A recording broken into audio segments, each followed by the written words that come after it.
Kita paksa orang itu supaya comply terhadap ketentuan. Kau udah bayar pajak belum? Kau udah bayar royalti belum? Gitu. Kamu ngurus paspormu nggak bisa karena kamu belum bayar pajak. Lebih jauh lagi, kau memperbaharui izinmu di apa nggak bisa karena kau belum bayar ini. Pajak itu adalah cara biadab untuk mempertahankan peradaban. Kan nggak ada orang yang mau dipajaki. Tapi oke lah, karena dia untuk mempertahankan peradaban, oke, kebiadaban itu kita iyain lah, pajakin gue. Tetapi bukan dibalik buat orang kecil yang membiayai orang besar. Jadi kalau Pak Luhut bilang, nanti akan dialihkan subsidinya, ya itu alasan juga yang nggak masuk akal. Ini nih, yang bikin tensi rakyat Indonesia pada naik semua. Iya, Kalian maksa rakyat Indonesia bayar pajak mulu. Tapi fasilitas apa yang dikasih buat rakyat Indonesia selain dikasih tontonan ada orang yang ngembat duit sampai 300 triliun cuman kena 6,5 tahun penjara karena sopan. Mantap bang. Itu yang jelas-jelas kerugian negara malah kalian diemin. Iya. Dan itu yang jelas-jelas adalah duit rakyat yang diembat dari pajak. Suruh dia balikin itu duit 300 triliunnya, masukin ke APBN. Iya. Kalau kalian bisa galak ke rakyat, berarti gue juga bisa galak ke kalian. Keren bang. Karena duit gaji Harus kalian galak itu juga asalnya dari pajak yang diperes dari kami rakyat Indonesia.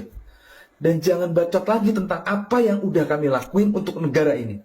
Kami udah banyak ngelakuin untuk negara ini dari pajak sampai nyumbang 80% dana APBN untuk bayar gaji kalian. Gak usah songong lu pada. Apa lo?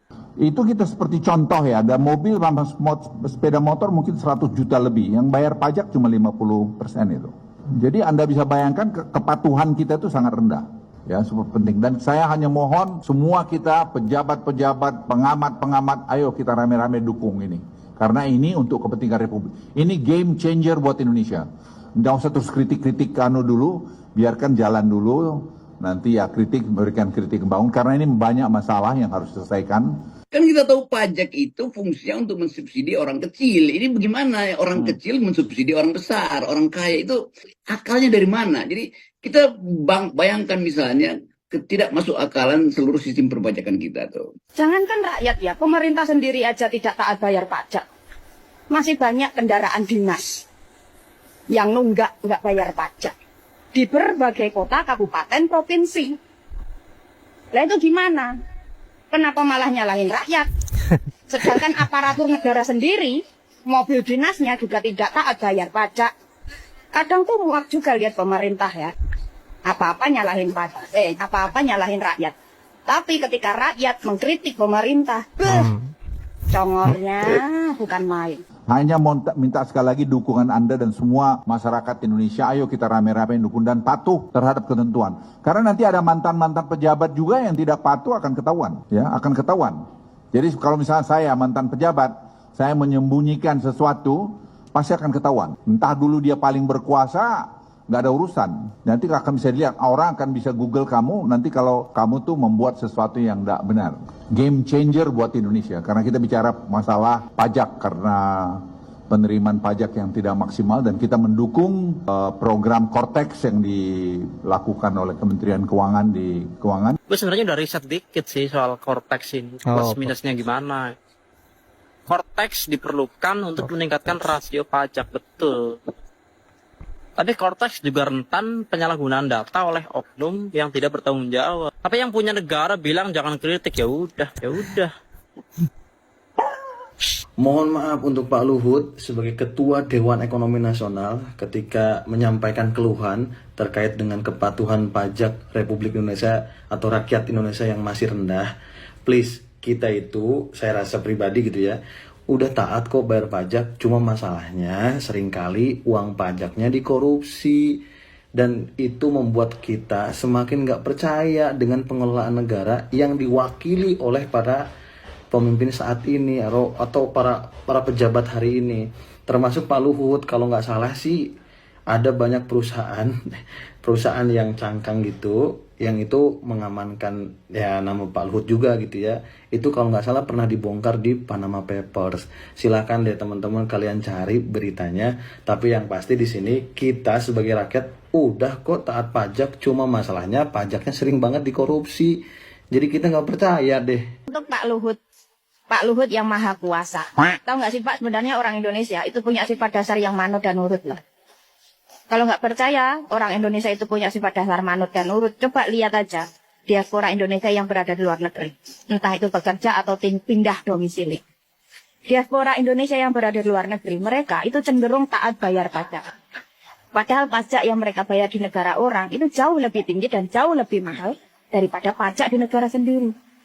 Mereka taat bayar pajak tanpa harus diancam dulu oleh pemerintah setempat. Dan pernah nggak sih Pak Luhut itu bertakon-takon, kenapa sih diaspora Indonesia di luar negeri itu taat bayar pajak, tapi di negara sendiri malah terkesan malas? Tahu nggak kenapa? Karena bayar pajak di negara orang itu dilayani dengan rasa hormat.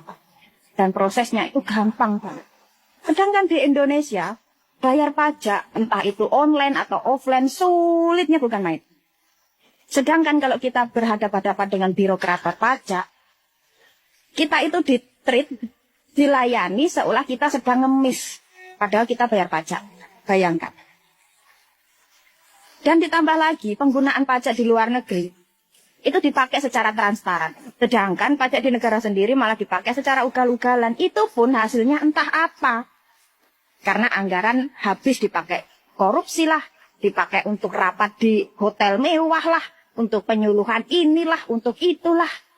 Nah, kalau pemerintah Indonesia pengen rakyat Indonesia itu taat bayar pajak tanpa harus diancam dulu, ya pemerintah bikinlah pelayanan yang setara dengan di luar negeri. Sistem pembayaran yang segampang mungkin. Atau bikinlah sistem penggunaan pajak yang setransparan mungkin. Melebihi transparansi negara orang. Bisa nggak? Nah, kalau pemerintah aja nggak bisa memperbaiki pelayanan, memperbaiki sistem pembayaran, memperbaiki sistem transparansi penggunaan pajak, nggak usah ngarep rakyat Indonesia taat bayar pajak. Nggak usah ngarep. Karena perubahan harusnya dimulai dulu dari pemerintah.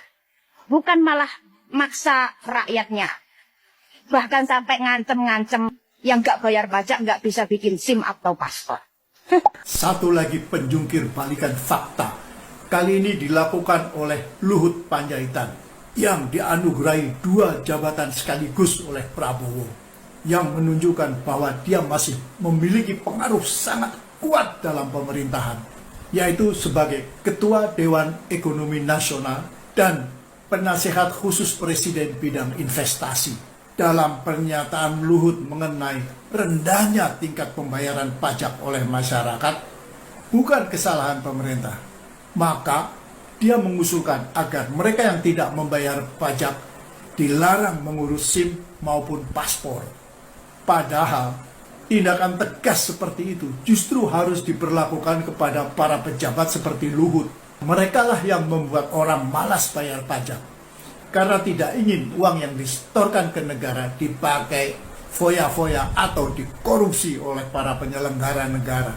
Dalam kasus Luhut, secara akal sehat, keberhasilannya menjadi triliuner pemilik TBS Energy Group tidak mungkin diterima. Dia adalah pensiunan jenderal dan menteri. Seluruh gaji dan tunjangan yang pernah dia terima masih jauh dari kecukupan modal untuk membangun kerajaan bisnis yang demikian besar. Luhut jelas bukan satu-satunya. Betapa dahsyatnya korupsi di Indonesia juga tampak pada berbagai macam laporan oleh PPATK. Betapa banyaknya transaksi mencurigakan yang dilakukan